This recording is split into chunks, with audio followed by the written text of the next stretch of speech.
आइए अपनी इडियम्स और फ्रेजेस की सीरीज में एक और प्यारा सा इडियम जोड़ते हैं। Has bigger fish to fry या has a bigger fish to fry, कुछ भी कह सकते हैं।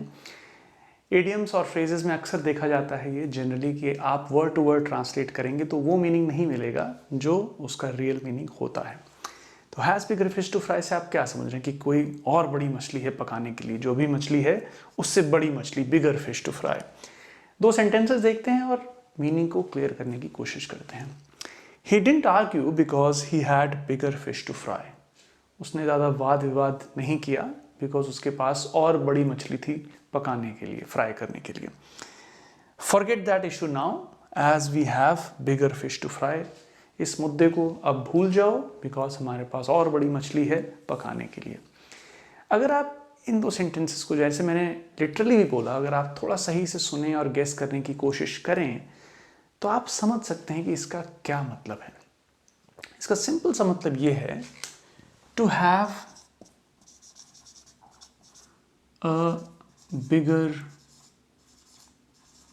Issue to consider.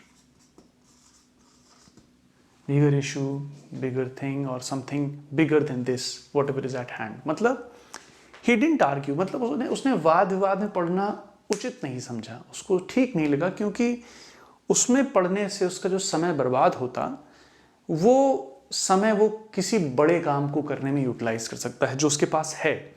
तो मैं अगर किसी आम बात में उलझ जाऊं, किसी से झगड़ा करने लगूं और मैं अपना वो काम नहीं कर रहा हूं जो मुझे करना है because I have a bigger fish to fry, मेरे पास और बड़े काम पड़े हैं, मैं फालतू में टाइम क्यों बर्बाद करूं। तो यही कहा जा रहा है कि ही डिडंट आर्ग्यू, उसने कहा वाद विवाद में पढ़ने से कोई ज़रूरत नहीं है because he had bigger fish to fry.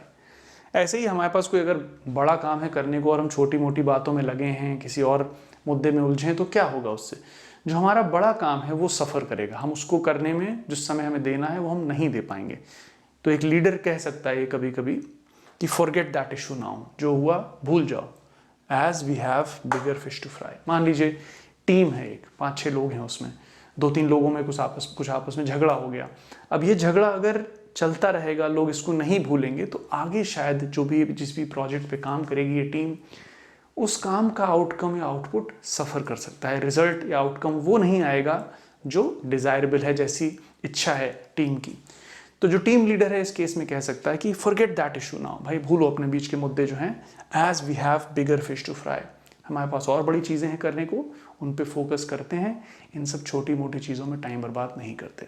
तो to have a bigger fish to fry का मतलब सीधे ये है, to have a bigger issue to consider than what is at hand, जो भी अभी हाथ में है उससे बड़ी चीज़ें हैं करने को, उन पे फोकस किया जाए।